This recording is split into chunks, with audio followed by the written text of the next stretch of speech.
We interrupt this program to bring you a special report.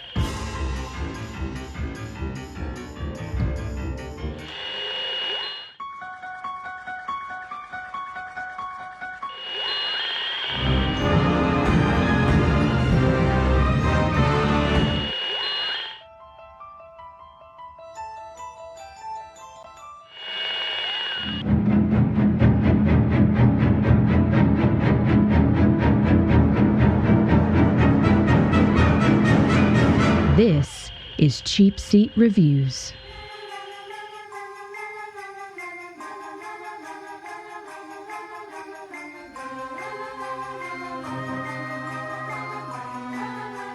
Hello, and thank you for listening to Cheapseat Reviews, the podcast that explores the Hollywood film industry for the greater good. We'll sit up for you. I would be super impressed if that's what that actually meant. Like if you could find, you know what I'm saying? Like Hold if on, you actually, maybe I can. Yeah, hold on. Let me. I'll do my best here. Just yeah, keep going. Yeah, see if you can pull up on your phone like a translation for the greater good, or like a Cheapseat Reviews in South Korean. Or I guess it's just Korean. I guess the language is the same. This is episode 319, and tonight we're talking about Train to Busan. Or Busan. How do you pronounce that? Busan or Busan? Busan. I think it's Busan. I've said Busan. That's how I heard somebody else say it, which is why I said it. Cheap Seat Reviews. You ready? Yeah. Oh, God. Jiole Ioman. Jawaswag Libu. Okay. Cheap Seat Reviews. Yeah. Interesting. I'm sure I butchered. Oh, wait. No, I can play this. Did you hear that? Not really. I'm going to pull it up here on my... 저렴한 좌석 리뷰. Oh, that's not bad. Yeah, I totally butchered it. No, that's not bad. Yeah. That's interesting. All right. Yeah. We should have done this forever ago. I don't know why I didn't think to do this. Yeah, nice. Here we go. Here it is. 저렴한 좌석 리뷰. Yeah, there we go. There you Cheap go, Seat Reviews yeah. in Korean. That's cool. I am Sean Allred, and joining me tonight is Andrew. Zombie deer is kind of scary, Jimison. Yeah. And strangely sad at the same time. Yeah. Which means in this zombie world, animals can be zombies as well, which is absolutely scary, right? Yeah. Yeah. Because imagine a zombie mouse and how quick and small, and you don't see it coming, and all of a sudden it's there, right? Or a bird. I don't mean for this to sound Trump-ish, but do you feel like this started in a wet market? Okay. Sorry, that's terrible. I Yes. apologize. Wasn't there some sort of spill or something they were talking about at the beginning of the movie? Yeah, there was. Yeah. I guess the question I have to ask is, and I'm going to say I'll introduce you in just a second, is that if human zombies eat humans, do like deer zombies attack deer? Like healthy I'm guessing deer? they attack anything, right? That's what I was getting from that, is that... Wait, we've actually experienced this before because there was a great flick called Zombievers that you're forgetting about. Yeah, that's true. How could I forget Zombievers?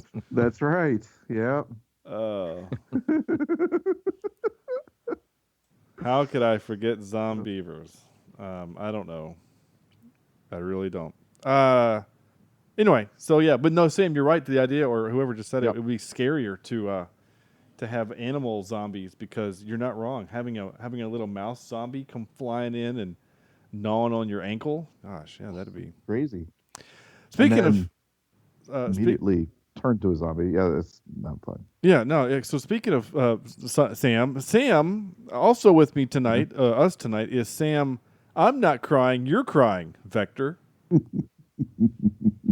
And by the way, Sean. Yeah. In this world, you know the little cowbells they put on cows, right? I do know what a cowbell is that goes on cows. That's what it's called, a cowbell. Yeah, I'm gonna strap one of these to your necks, so that my and necks? put you into this world with your neck. Yeah. Oh, you You made it sound like there were multiple necks, like you're going to put it to your necks. Oh no, it's just to your single neck, unless you spout. Well, we know that redheads can spout several different heads on a full moon. So, anyway, yeah, that's what I'm going to do, just so that there's a constant noise for you to walk around in this world with. Oh, I understand. Okay, it took me a long time Yeah. for you to get to your point. The idea is that like Yeah. you're going to put a bell on me so that when I turn, I'm constantly making my own noise source. So like the other zombies are Yeah. constantly trying to figure out. Exactly. Oh, So okay. I'm not killing you. Okay, that's They are. fine. That's fine. All right, well, let's pull up a comfy chair Yeah. and dive into this movie, Train to Busan. So, Yeah. I heard about Keep this your movie. your trays upright and in the locked position. This train will be leaving the station momentarily. Yeah. Thank you. Oh, and Andrew, by the way, I found this real quick. Oh. I feel like a Power Ranger. There you go. Oh, perfect. I had to YouTube that because I don't have that clip anymore. I had to Oh find. no! Yeah, I missed that. I had to that's find the been clip forever. on YouTube. Yeah. So Train to Busan, this is on our list because I heard about it from another podcast to listen to that Oh. they were like, hey, this movie was really great. You should watch it. And so I thought, well, okay. And when it was streaming, and I think, Sam, you were like, hey, should we do this movie? And I said, oh, yeah, I heard it's really, really good. Yeah. And so, it's listed on IMDb as action horror thriller. And it is a South Korean film. If you're listening to this show, having not seen the movie yet, wondering if you should watch the movie, be forewarned. It is subtitled. It's You will be reading a lot. Yes. You could, Andrew? Yep. Okay. Andrew just threw the baseball to the back of the cart here and distracting them while we talk. Yeah. So thank you, Andrew. But this Yeah. is it's a Korean film, and so there's reading, and that's fine. Yeah. And I knew what this movie was going to be. Well, okay, I knew what I thought. I thought I knew what this movie was going to be, and that was just going to be an action, kind of crazy zombies, a lot of violence, a lot of blood, Yeah. just over the top stuff because it's Korean, and it is some of those things. Mm-hmm. And it's also so much more. This movie is like it's a zombie movie that has a lot of heart. I mean, like a lot of heart. And I was totally surprised by that. I really was, because even in the beginning of the movie, there's a lot of those typical Korean, Asian. I don't want to say stereotypes, but just kind of black and white characters, or just you've got the strong guy, the nerd, the frat boy, the schoolgirl. There's all these kind of tropey kind of stuff that happens in Asian movies, and I was seeing that, and I was movies. like, okay. I don't even think Asian movies. It's just there's you have your tropes, right? I mean, you have. The main character is a dad who's typical 80s business guy, 80s American business guy who's so busy he doesn't have time for his kid, right? Like it's the intro to Hook. It's the intro to insert 90s movie here, right? I mean, it's just... And maybe it's lost a bit in translation in terms of the dialogue. When you're reading some of this stuff where it feels like these types of dubbed movies aren't as smooth as an English film would be. Yeah. You know what I mean? Yeah, I mean, do. there's parts where, you idiots, or you are dumb and lazy, and it's just, I don't know. Yeah, that's the thing that's going to happen. I think you're not wrong in the translation. I mean, whenever you have a different language like that that's translating to our dumb language, I think there's going to be times where it might be confusing or whatever. And honestly, I didn't care, not one time in this movie did I think, that's uncomfortable. I was watching from the minute this movie starts.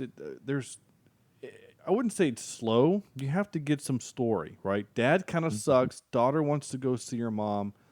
Dad's trying to prove that he can be the dad, but he still sucks at it. And then at some point in this movie, you really start to care for this dad. Because at first you kind of think he just kind of sucks, but then you think, man, he's trying. He's really trying. So I'm really kind of excited to talk about this movie in that aspect. I took a lot of notes on this movie, and which is pretty rare for a movie that I like. Especially for a movie you can't look away from because you got to read. Oh my gosh, did I have the to pause titles. this movie so many times? Because you're right. Because normally I can just look down if I can hear the dialogue, but because I would hear talking and go, I gotta stop it because I need to see what they're saying. But my gosh. So we'll start off with our 5-word reviews, and then we're going to get into the nitty-gritty of this movie and really kind of express how we feel. And if you, again, haven't seen this movie and you're wondering why I mentioned Sam's middle name is Crying, we will get there because, good God, Oh, will we? did we? I know I did. I'll say that. And I think Andrew is feeling the same. I don't know. Sam and I chatted earlier, but I don't know if he wept or not, but good God did I. So I will say now, I did not weep. But I did feel sad. Oh, big cry. Go ahead, Sam. I've got two, and I think I might be in the minority here, honestly, on this one. The first one is tropey characters almost ruin it, and I'm generally talking about the crowd characters, the old guy who tries to lock them out of the cart, the baseball players, that kind of thing. Yeah. But almost ruin it, and I'll get to why I don't think they did in a while. But my real review is movie was full steam ahead. Once they got onto this train, and it's the action started happening. Holy crap!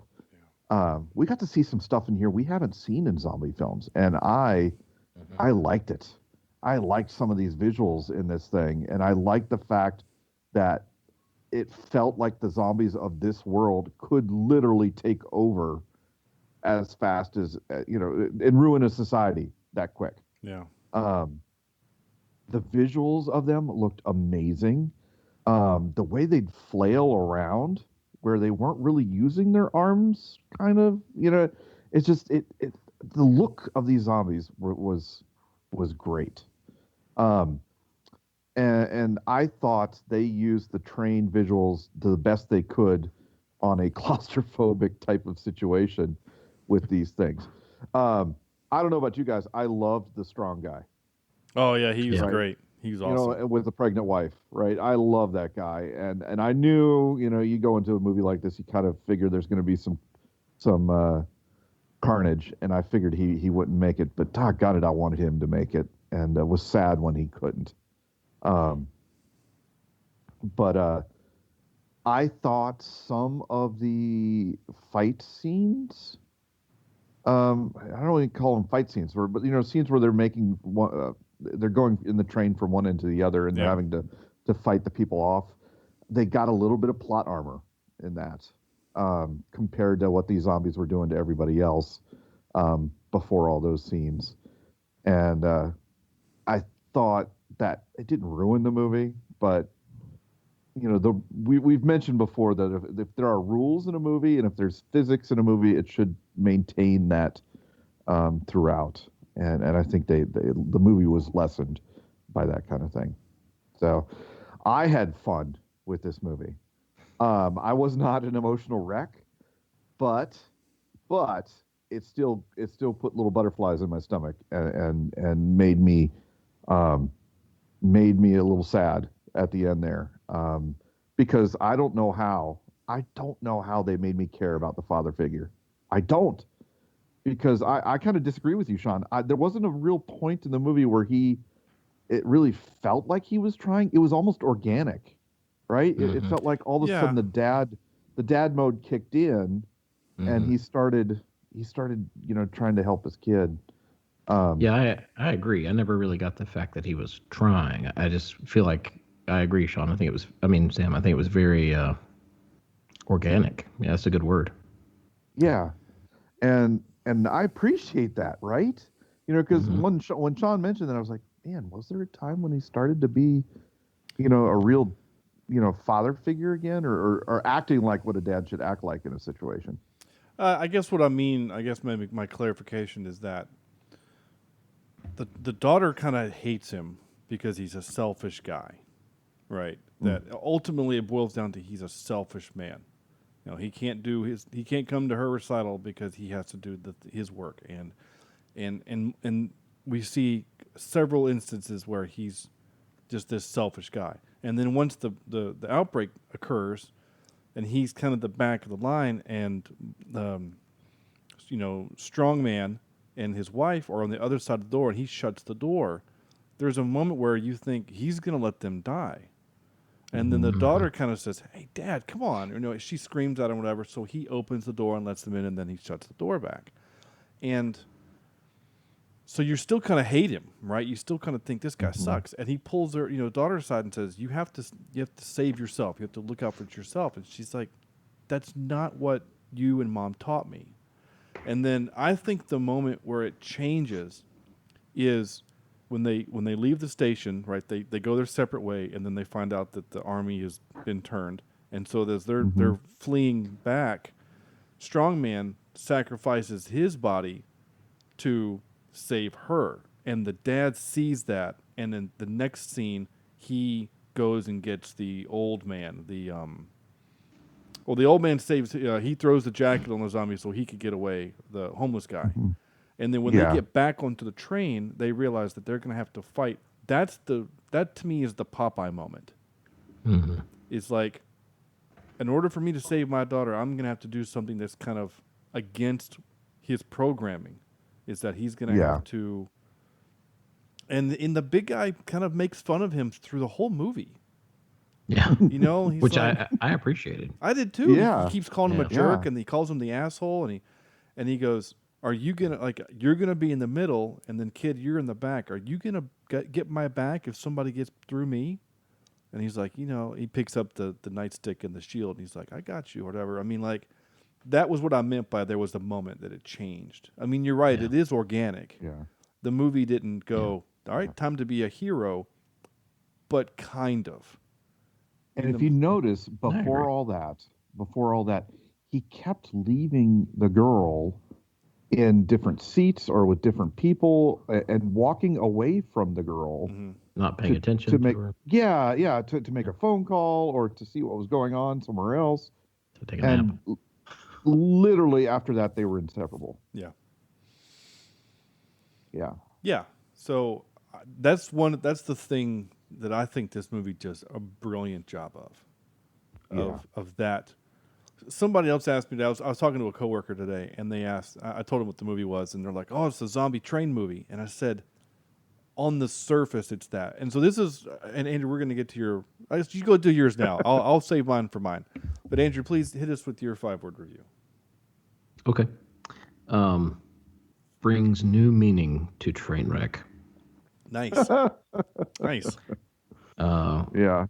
Because, I mean, aside from the literal train wreck, this wrecks you, as you so eloquently said yesterday as you were watching it. At the end, you're personally a wreck, at least if you have somewhat of a soul. Well, and I think it doesn't help that we're all fathers, right? Well, that's what really they gets you. absolutely play it up there at the very end, where if this, you aren't, if you have any child in your life that you care about, and you imagine that child, yourself, you have to walk away because of the safety of the child. Yeah. You had, that to me was what got me, and I was like, oh my God. And that was the last 10 minutes of the movie. Yeah. And honestly, I kind of expected that maybe the dad would have to sacrifice himself. Yeah. But as we got closer to the end, I thought, well, all right, maybe not. Maybe they have made it here. Maybe he's going to make it. To drop that bomb on you. But to go back to your point about the turning point for the dad, I agree with what you said wholeheartedly. But I think what the director did, or the writer, or whoever's idea this was, the COO of this company they put him in this film just to be the bigger jerk, so you wouldn't focus your hatred on the dad. You're focusing your hatred now on this guy, who is, I mean, just in it for himself and just trying to survive and willing to sacrifice anybody that he wants just to stay alive, and does, yeah. The CEO guy, it's really interesting. So my notes about him kind of change as the movie goes. Right? So like I mentioned at one point, I'm like, that guy's kind of a jerk, but I kind of get it. You know, and then because he's just scared. He's just a scared old guy, right? And he's a rich man, he's a powerful man, and he's used to people kind of doing what he says and doing what he needs them to do. And then at the part where they get separated, I know we're kind of jumping all over the movie, but when they have to fight their way through to get to the car where they are, and they get there, and he's basically created his own little dictatorship in that car and said, you can't let them in. We don't know if they're infected. Now, obviously, none of these people have ever seen a zombie movie before because zombies don't send text messages. But anyway, fine. And, I mean, they go so far as to kind of kidnap the girl or whatever, or they silence the girl. I mean, he's turned the whole train against the small band of heroes. I mean, even the guy that works for the train, you know, the blue jacket guy or the train, whatever, like they turned him too. And so I wrote, I know we're supposed to hate the people who wouldn't let the second group in and then for isolating them, but scared people do things to protect themselves, and I totally understand it. Like, I get what they're doing. The movie doesn't make them to be monsters. They're scared people. Now, that guy becomes a monster, though. Yes, he totally becomes the monster, and you could see it coming when he peeks out and sees the zombie there. And then he looks at the other guy and goes, you go first. How does that guy not know what this guy is doing? He's like, he should know what this guy is. And then when he pushes him into that guy, and then he even like throws the train conductor at the zombie too. I mean, just by the end of the movie, you hate him, and I think you're supposed to, but yeah, he sucked. Because it does make you forget about how crappy the dad really was. Because he was, for the most part. Yeah, and also helped that the strong blue shirt guy was so awesome. He kind of like helped Benedict Wong. No, his cousin. Yeah. Yeah, I mean, when we first saw him on screen, I thought, is that Benedict Wong? And then I realized it wasn't. But that would have been cool. It could have been. And I know, please don't say that it's not a racist thing. I don't think that they all look alike. But honestly, I think the two of them do favor each other. Benedict Wong is just a little heftier, I think. He's not a little not quite as cut. He's probably about the same age, I would think too. I don't really know how old he is. It comes down to and I just don't know the answer, is what is his heritage? Well, Benedict Wong was born in England. Yeah, he's born in England. Yeah, but I don't know where. I don't know where. I'm waiting for Sam to make some kind of comment here now. No. I'm staying away from this one. Thank you very much. Yeah, I don't know where his parents immigrated from Hong Kong, so he's Chinese. Hong Kong, okay. So, I mean, again, the three of us white Americans, we didn't know that he wasn't Korean, but I think some of the actors that were in this, many of them were American born, but of Korean descent. Actors. In fact, the guy that we're talking about, our hero in the blue shirt, and I'm looking for him in IMDb. Dong Seok Ma, Seok Ma. But he's best known as Don Lee. He's a South Korean American actor, and he's been in American films. So, I mean, he was born in South Korea, but he lives here too. He will be in the Eternals. Yeah, I just saw that. He's going to be in the Eternals as Gilgamesh. Really? Yeah. Interesting. He's in a movie called The Bad Guys, the Movie. It looks kind of fun. So anyway, he was great. So I did 2 5-word reviews. Also, I've been kind of getting into the fun of the two. So my dumb funny one was Off the Rails Zombie Train. Mm-hmm. Nice. Yeah. And then my other one was Most Emotional Zombie Movie Ever. Yeah, I don't think that any other. I think there might have been some moments in the Walking Dead series. Yeah, The Walking Dead. that Look were at the like this. flowers. Yeah, but in other zombie movies, never have any emotion like this. No. And I was really struggling with that. My post, because I was trying to think if I'm being accurate, right? Because if you classify I Am Legend as a zombie movie, It's not. It should be a vampire movie. I know in the book they're vampires, but in the movie they're kind of portrayed as zombies. But you're right, in the book they're vampires. But in the book they're also more intelligent than just kind of mindless beasts that can't. They're like hybrids in the movie. So so if you count that one, the scene with the dog can be pretty emotional. Oh gosh, yeah. And but that's a dog. That's a dog. No. I mean, I classify that with the old Yeller versions of things. Where I refuse to watch movies where dogs die. I just refuse it because I know it's a desperate attempt to make me cry, and I don't like that. Sure, I get that.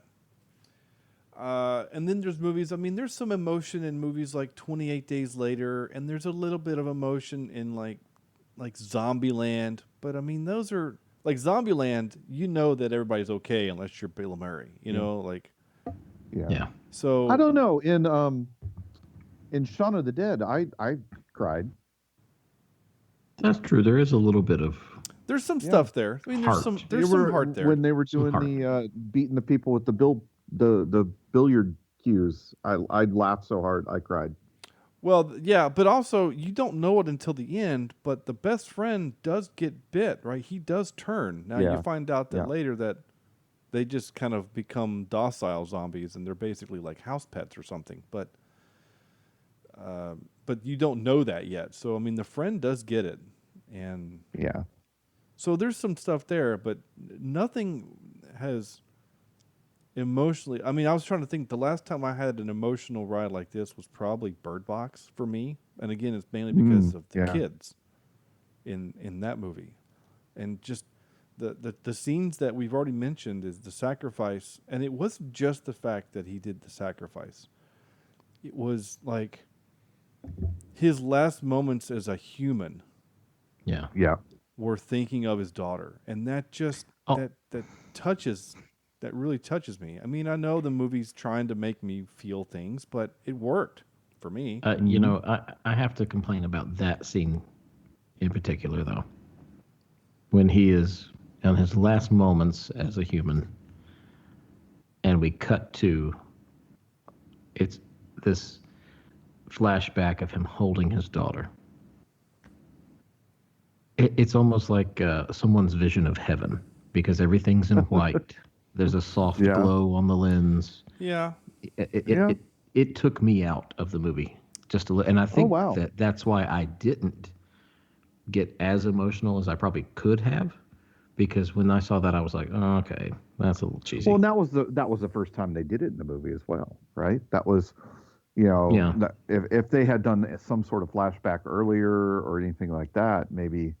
I mean, had you seen him in a hospital room with the newborn, or I don't know, sitting in their porch or something, some realistic situation, I think I would have cared more about it.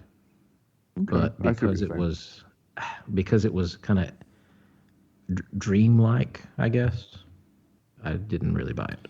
The part that works for me, I could have gone either way. To your point, Andrew, like you're gonna do like they did in Hook, where it shows Robin Williams in the hospital with the mom there in the bed, and she's handing her son or his son to him, and the baby's all gooey and yucky. Like you want to do that, that's fine. What worked, but this part works for me also because honestly, I didn't even cue in to the thing that you're mentioning, that it was he's in all white, and the baby's all white, and the baby's clean, and there's like this angelic music, and I look at that as revisionist history. This is the moment he wants to remember it, and his last moments, this is the way he wants to remember it. You know, like when I think back to when my kids were born, do I want to remember my wife screaming obscenities at me because she was not allowed to get medication? No, I just remember holding my son for the first time. You know, so but we don't when we think back to that moment, though. I think we all remember that moment. When we think back to that, we don't picture ourselves in all white and with a haze around us. And no, we don't. But also, again, you have to think too. Again, Korean film, maybe they just flashbacks are different. I don't know. maybe. I mean, even when Harry Potter dies, he's in an all white place. So who knows?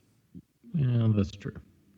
Going back to this scene, though, one of the things that did make me buy into it, and I think why I did get so wrecked, and I wonder if people that don't have kids like Get the react to same this at all. reaction. But the little girl is such a great actress. I mean, she yeah, the scream. The scream. and It was the so tears. real. Yeah. Yeah. I don't know what they did to that poor child, but it felt like something real happened to that poor child. It really did. And that's what got me more than anything, was the scream when he had the lever in the cab and she's screaming oh, holy cow. Yeah. That was hard. Yeah, that was rough too. The scream. The second part where I lost control of my faculties was when they've left the train and they're walking through the tunnel, and the military, that's actual human military, is on the other side, and the guy's looking through the scope and he goes, "Hey, we've got bogeys coming in." He radios his boss, "We got 2 bogeys coming in. I need orders." And he says, "Can you identify if they're infected?" And he goes, "I can't." And he goes, "Well, then just kill them." And I thought, oh, you mother effing movie. If you're going to let these You're two... really going to do this, aren't you? Yeah, you're going to let these 2 survive to the end and then kill them with, like, the humans, right? Kind of like, there's a movie that they kind of do this in. I don't want to spoil it for you, but I thought that was going to happen. And then... the guy's waiting, and all of a sudden he hears the singing, and the girl, it's that moment where the girl finally has, she finally has closure with her dad, and therefore she has the strength to sing the song that she practiced for him. Mm-hmm. That's the song, that's the moment that saves them, is that moment, that act of humanity. And then when they rush to, we have survivors, let's go help them. I was done at that point. That was the part that, because again, it reminded me. You know what I was thinking throughout that entire scene? The man with the gun had very poor trigger practice or trigger discipline. Etiquette. Yeah, trigger discipline. Thank you. Yeah, discipline's a better word than etiquette. Yeah, it's not like we with the pinky hold the out. trigger with our pinky. Yeah. Yeah, he had that finger wrapped around that trigger the entire time, and I'm like, no. It's funny, Sam. I noticed that too, and because I noticed those types of dumb things, and I thought the same thing. I'm like, right? Hey, man, get your finger off the trigger. Your gun should be in safety, by the way. Like, you don't. Yeah. Anyway, you just don't do that. Yeah, it's fine. Whatever. Look at us gun-toting rednecks talking about weapon safety. Yeah. So, can we talk about these zombies for a minute? Yeah, please. Yes. Because I have a real problem with... I think that The Walking Dead probably has gotten... And I'm talking about this like it's a real thing. But I feel like they have probably gotten it close to correct. Like, if it were a real thing and if it was going to happen, it would take time for someone to transition into, and we see some of the characters taking more time because maybe the bite was on their hand or whatever, so it took longer. Yeah. But some of them were like instantaneous changes, and I have problems with that. I mean, if you're going to make something that's supposed to be a medical,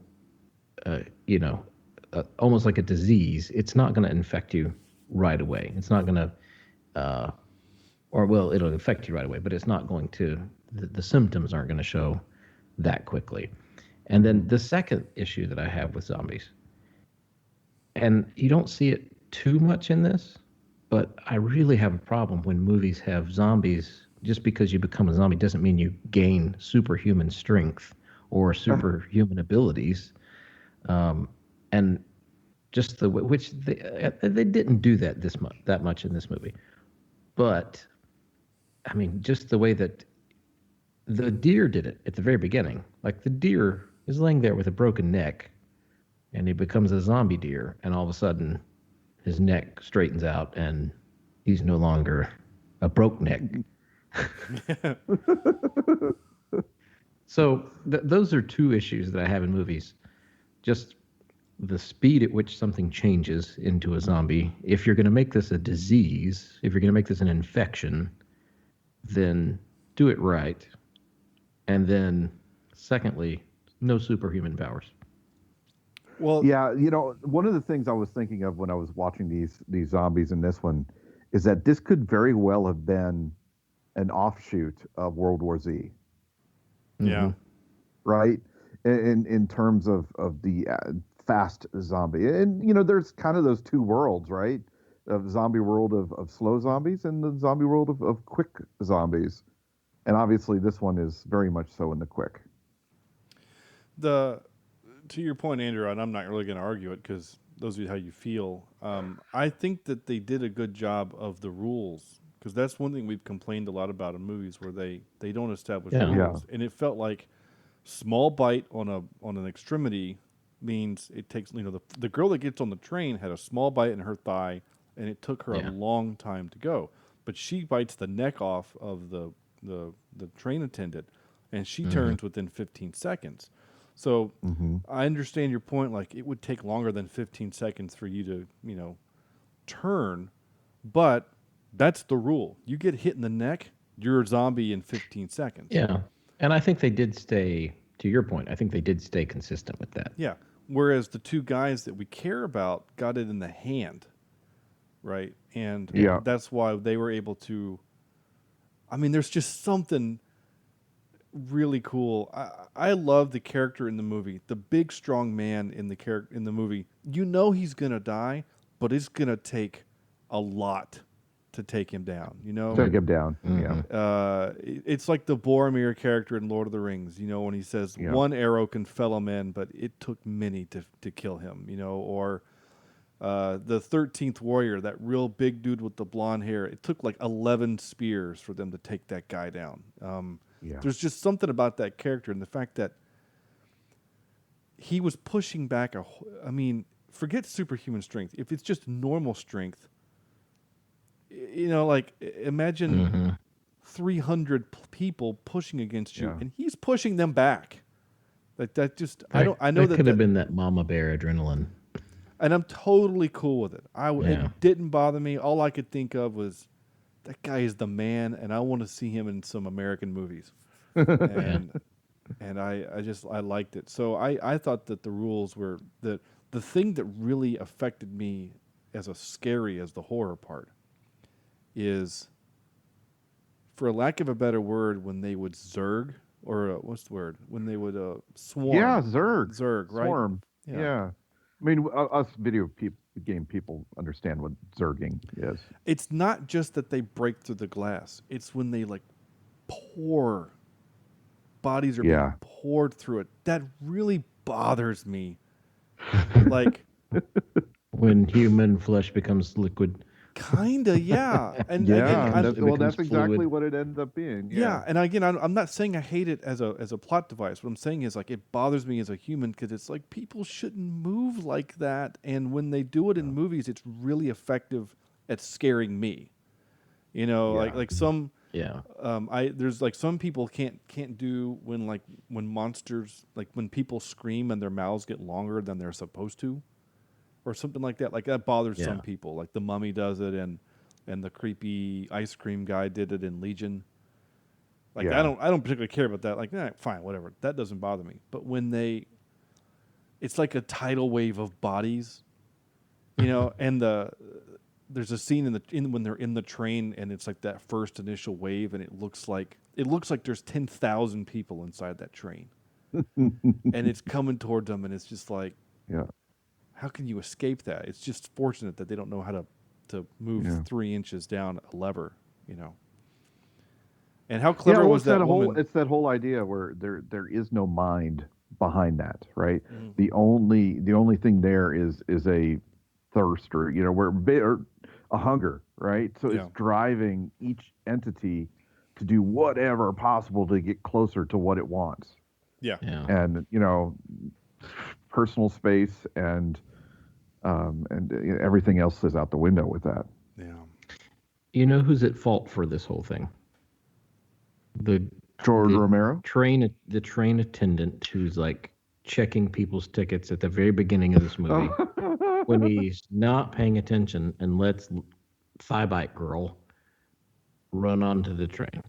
And you would have thought he would have It's his heard fault. something, right? Yeah. It was right behind him, and like, Well, he's looking in the direction that she's coming from. yeah, She's clearly running, and then he turns and she's there. I don't buy it, but Yeah. that's just me. He sucks. I'm going to burn through a couple of my notes here real quick. Sure. Nice product placement for Burger King. I thought that was kind of neat. that was weird. I thought to myself, I was like, wait a second. In Korea, do they have Burger King cups with Burger King I would on assume it? so. Oh, yeah. I mean, we've Burger guess- King and KFC. Those are the two Well, I mean, really big. I know yeah. they're there, but I would have thought it would have been in Korean, I right? don't know. I don't know either. I mean, it might not, like Yeah. the menu might be in Korean, but I think the logo is still going to be in Burger King. Huh. Uh, In Burger King. in You Burger mean in King. English, right? In English is what I meant to say. I would like for you to put that into Burger King, please. Yeah. Please speak Burger King. What language are they speaking? I Burger need King. Google to translate this German to Burger King. Please. I wrote, tell me more about this Children's Day and how I can get a Wii. Huh? Because the kid, like, he gets her a Wii for her birthday, and then she said she looks at the one she already has, which still has the box there, and she says, I got it for Children's Day. And I thought, ooh, tell me more about this Children's Day. Like, do they just hand out Wiis to people? It must be like Boxing Day. Or I don't know. Smart, water than the paper. I thought that was pretty cool. Yeah. I did say that would. I think the first real moment in the movie where we kind of get a glimpse that this movie is not just zombies eating people, but there's some emotion, is when he has to be on the phone with his mom as she's turning. I thought, wow, that's different. He had to listen to his mom basically die on the phone. That's pretty crazy. Blue Shirt Man is my hero. Let's see. I mentioned that already.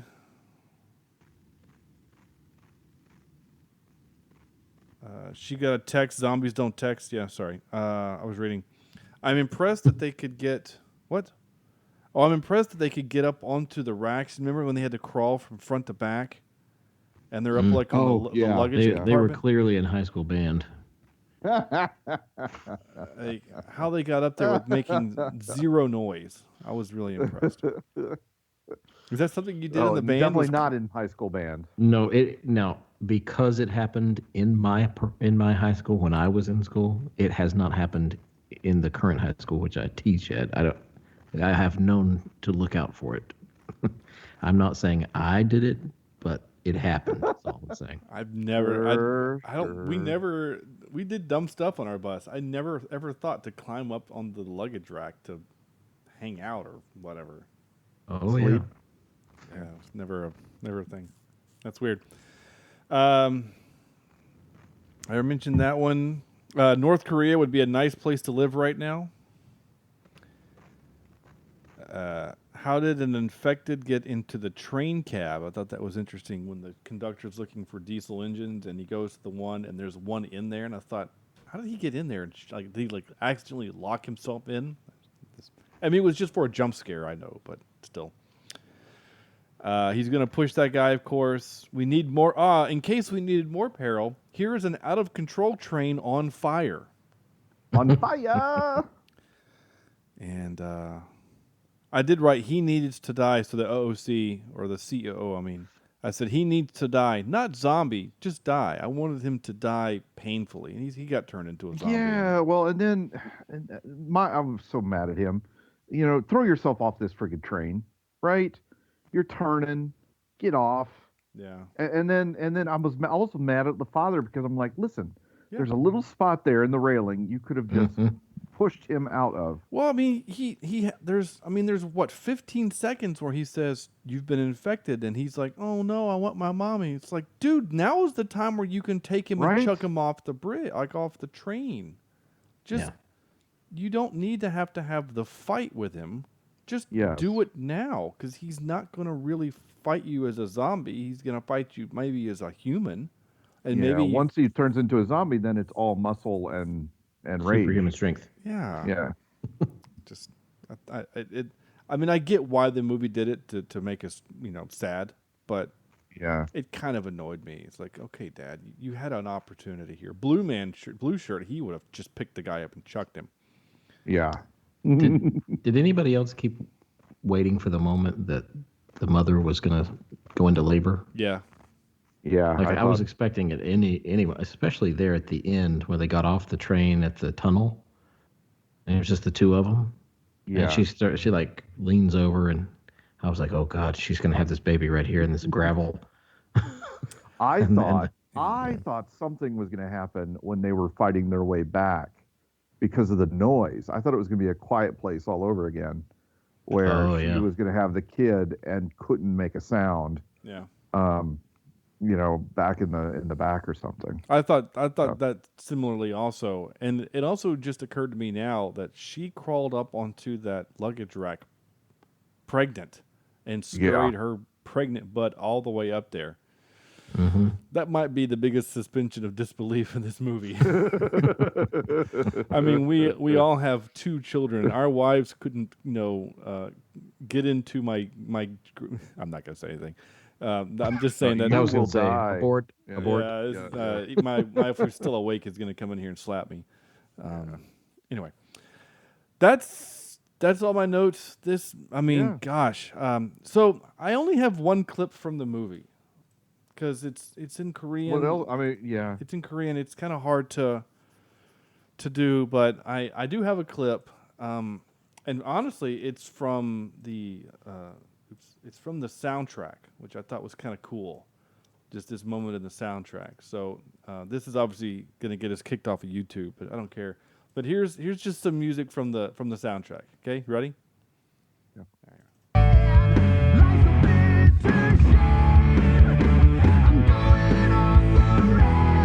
Zombie.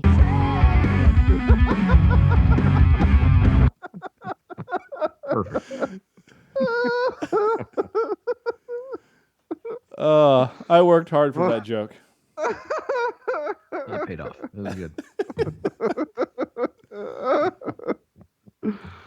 Oh man, nice. Yeah, I'm gonna keep that one for a while. I don't know what I'll use it for, but that was funny.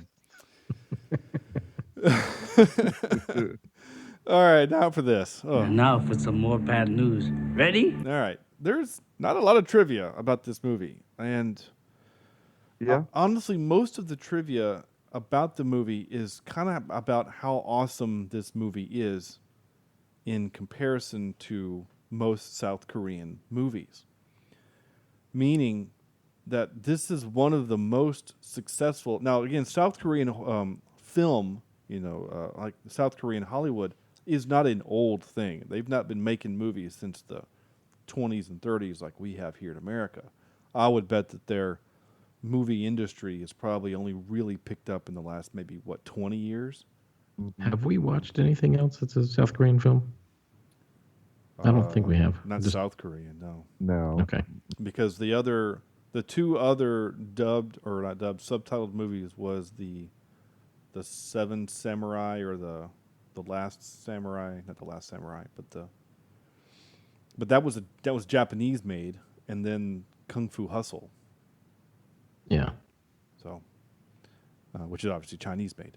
So, no, this is our first, and frankly, there's a sequel to this that I kind of want to watch. There's a sequel Yeah. to this? Yeah, The Peninsula or something? yeah, Isn't it's that what called Train to Busan Peninsula. Yeah. Huh. It's way more. I watched the trailer today. It's way more like what am I trying to say? Escape from New York kind of feel, Mm. but set in this world with this director. So don't think of the kind of dumb John Carpenter stuff. Like think Yeah. people need to go back into the city to get a thing, and when they go in there, they learn that there's people still living in here, and those people are crazy.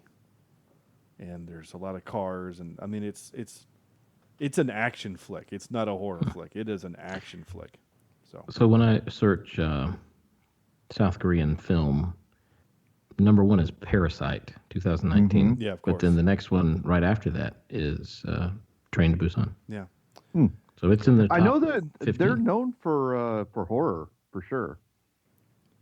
Yeah. There's a lot of Korean horror that gets translated over here. A lot of the horror that we see has already have a Korean counterpart. Yeah, I can't remember if The Ring, which was originally called Ringu, if that was Japanese or South Korean. I can't remember. But you're not wrong. There's a lot of those that, the Grudge was also, again, I can't remember if it was Korean, Japanese, or Chinese. I just don't remember. But I mean, most of the trivia is stuff like Train to Busan is the 6th highest grossing domestic film of all time in South Korea. I mean, this movie made almost $100 million worldwide. I mean, that's pretty good. Yeah. I mean, that's pretty good. Does it give a budget? I don't know. I'll check. See, it would have a fairly nice budget, I would think. I would guess around 60, 70. I don't know. Let me find out. I don't know if IMDb has that or not. So while I look for that, also here it is. Budget. Oh, well, it's in it's in Korean dollars. I don't know what that means. It was whatever KRW. So Sam, do me a favor, pull it up. Whatever the dollar to South Korean dollar is. Yeah. But this was a $10 billion Korean. It's a won. Is that what it is? 10 billion? 10 billion Korean won. Or won, I guess. Okay. So what's that translate out to? Holy crap. Wow. Hold on. It'll take me just a second. Well, while he's doing that, I'll read what trivia I have.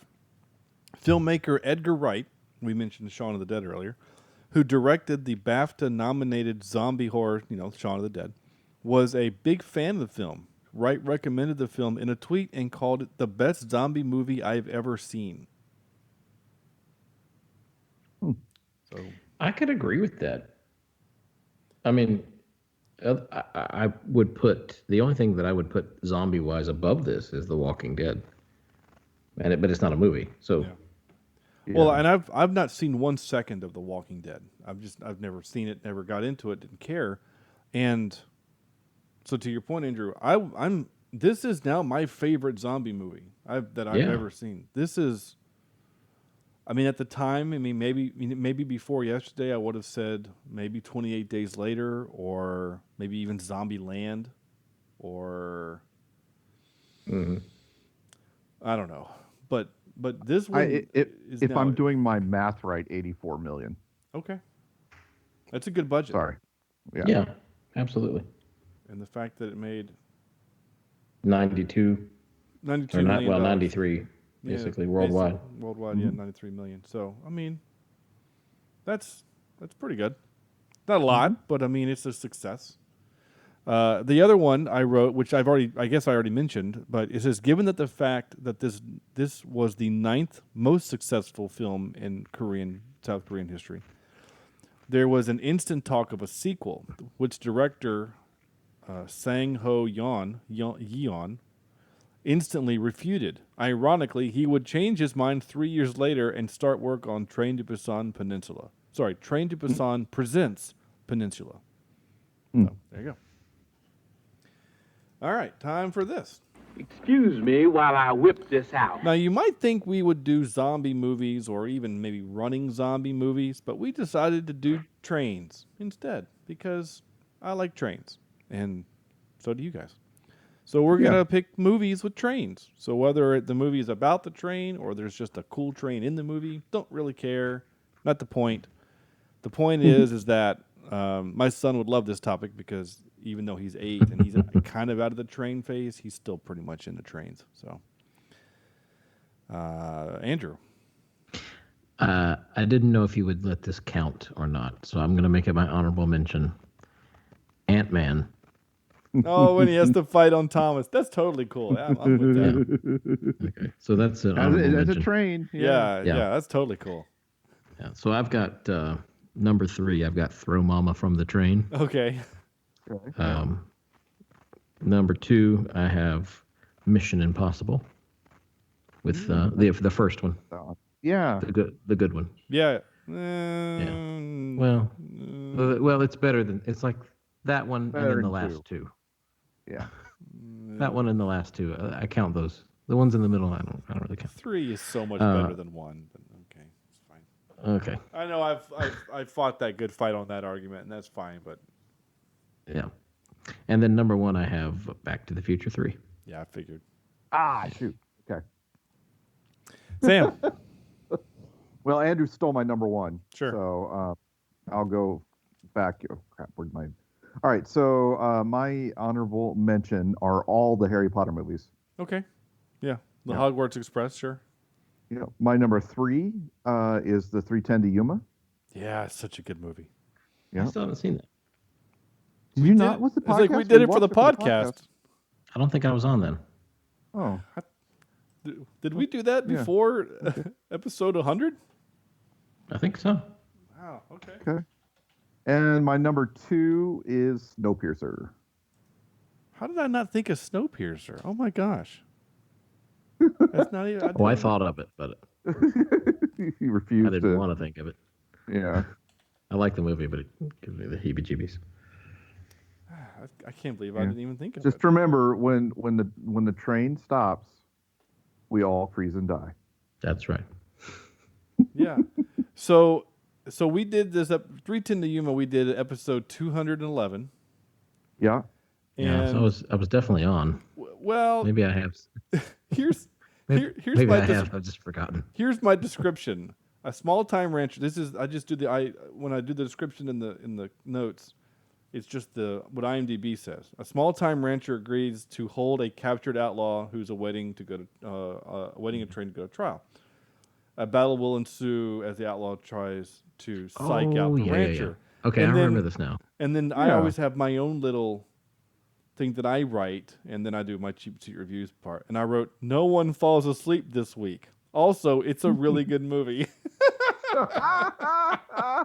So I know what happened in episode 210. 210? Yeah. Yeah.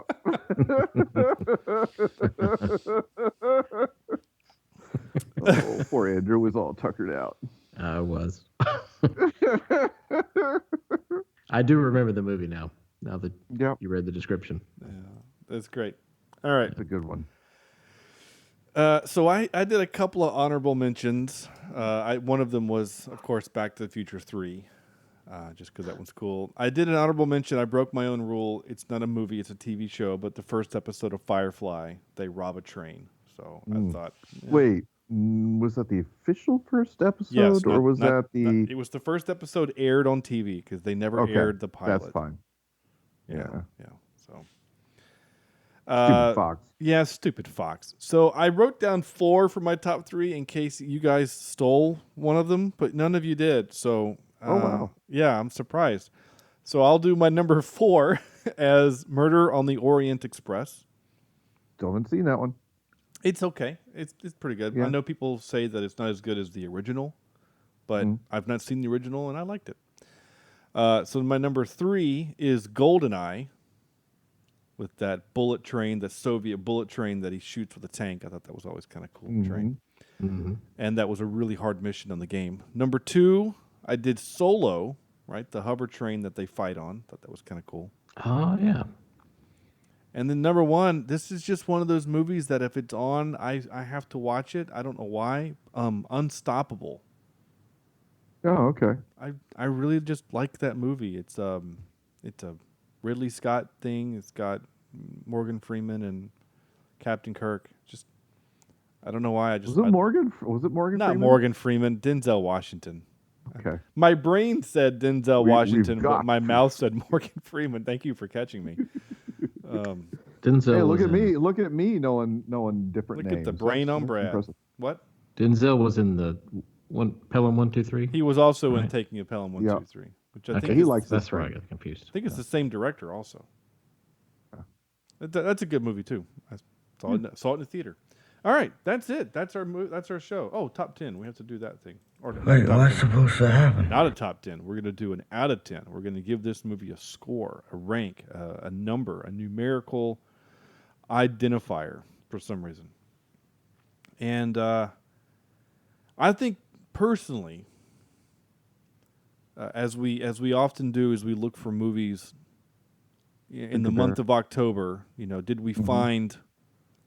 Oh yeah, did that's we- right. This is the end. This is the This end is of the end of October. our yeah. horror month. Wow. Yeah. Okay. So did we find? Sometimes we find a movie that we go, man, thank you October, you gave us this. Is this that movie for us, or is it Midsommar, We Summon the Darkness, or Gerald's Game? That's a great You question. know, I don't want to watch any of them again. I don't want to see any of them again either. But to me, Gerald's Game probably takes the cake Okay. Yeah. over this one. And this, I mean, I enjoyed Midsommar for what it was. Again, don't want to watch it again. It was an experience for sure. In terms of watching something again, I'd probably watch this one again. I would too. This one is that Yeah. for me. I would definitely watch this I would next. recommend Gerald's Game and maybe even Midsommar, but I would definitely recommend this one and watch this one again. Yeah. I definitely think of the 4 that we've done for the podcast, if you were going to watch any of them, you should watch all of them, because even though We Some of the Darkness is terrible, but we watched it, so you should. But I definitely recommend that you watch this one. And I think, Midsommar and Gerald's Game, they're good movies, and I think they should be watched also for what they are if you like the genre. But as far as rewatchability, this movie gets my vote in that also, because I like a good zombie movie, and I could watch this next year, next Halloween. I could sit and watch this again and probably still weep. Big manly father tears. Big man tears. Yeah. Andrew, give me your score. well, IMDb puts it at what, like a 7-ish or something? Yeah, 7.6. I don't know that I can go that high because I did find a few things that took me out of it, like the ethereal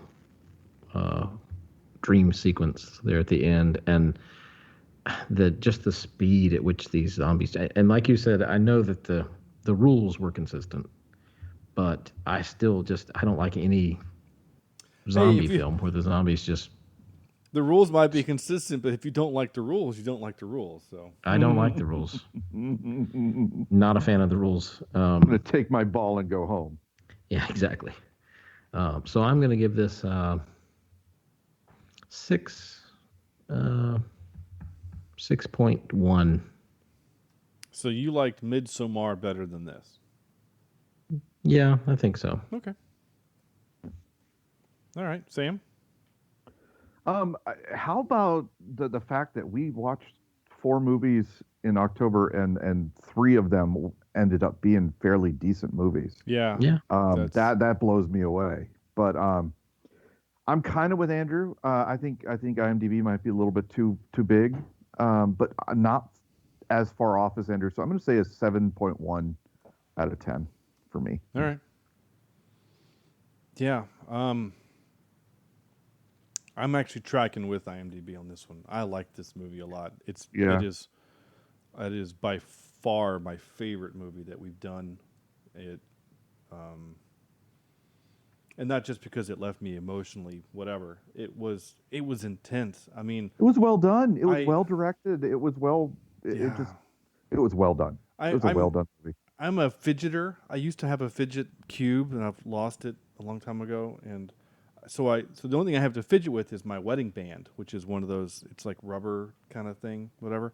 And I had twisted this thing when the zombies were attacking into such a knot that like when they would have the downtime, I'm sitting here.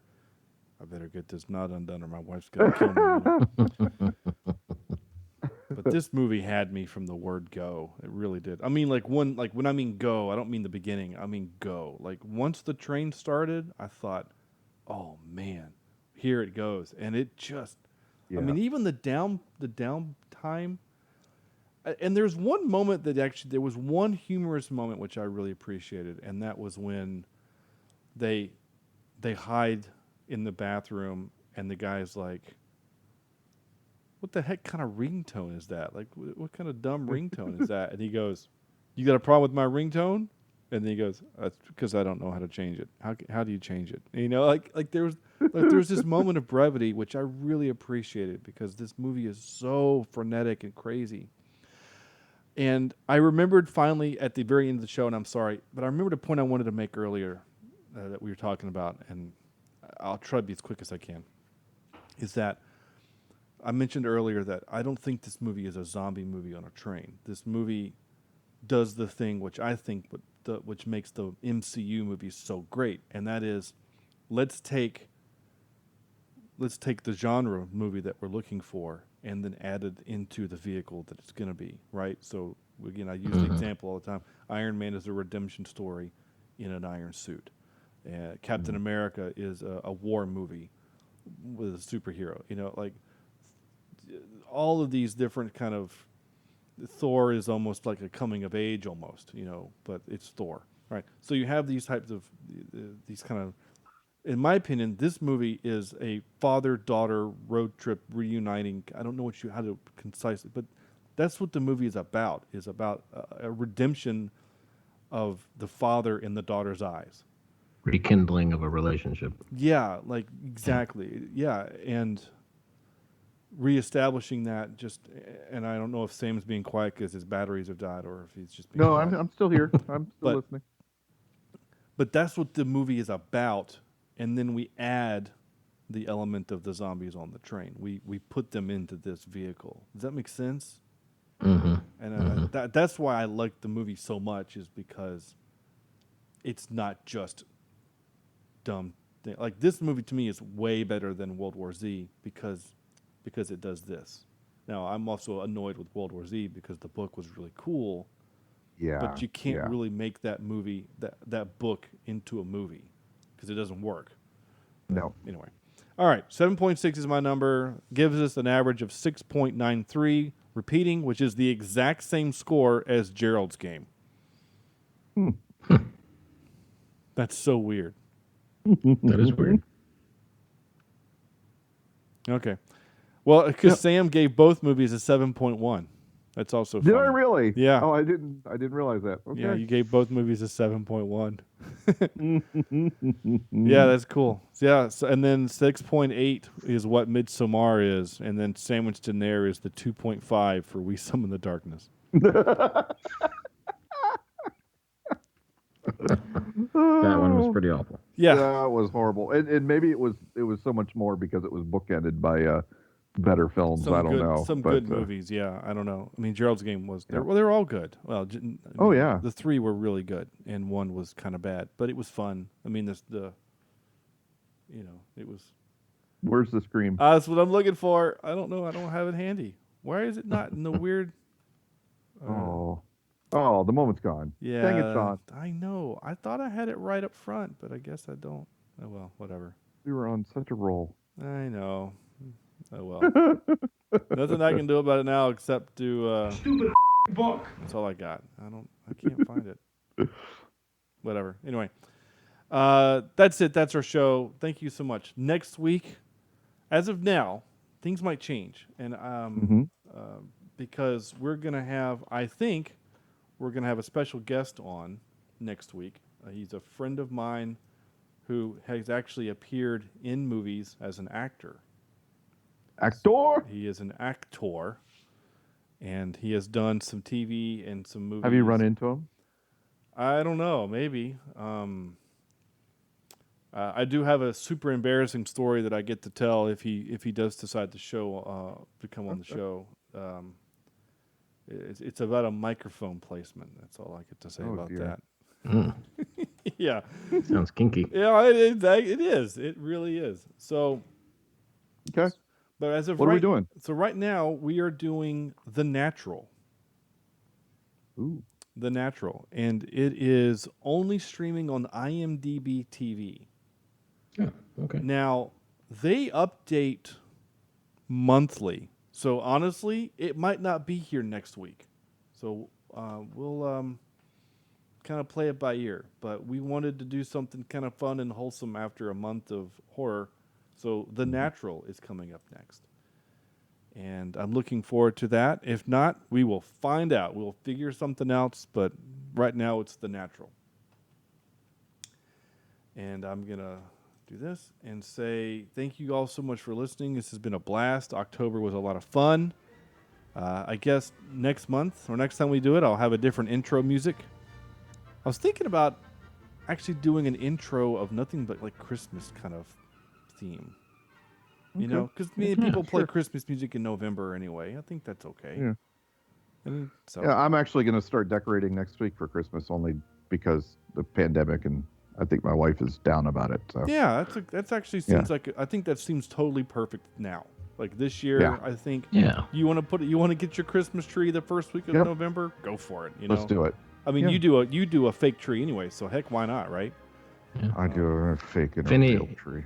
If any listeners have any tips for keeping cats out of trees, please send us an email at cheapseatreviews at gmail.com. Lots of squirt bottles.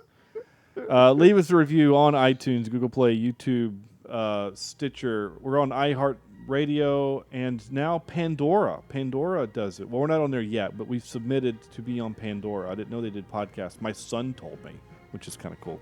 Oh, wow. Cheapseatreviews.libsyn.com is our website. Facebook is facebook.com/cheapseatreviews. @cheapseatcast is our Twitter. Man, that's going to do it. Cheapseatreviews@gmail.com is our email address. Send us a request. If you have anything for Christmas, the only thing I know we're doing for Christmas is Christmas Chronicles 2. If you got something else you want us to do, let us know. In the meantime, on behalf of Andrew and Sam, this is Sean Things. Thank you guys so much for listening, and we will see you next week.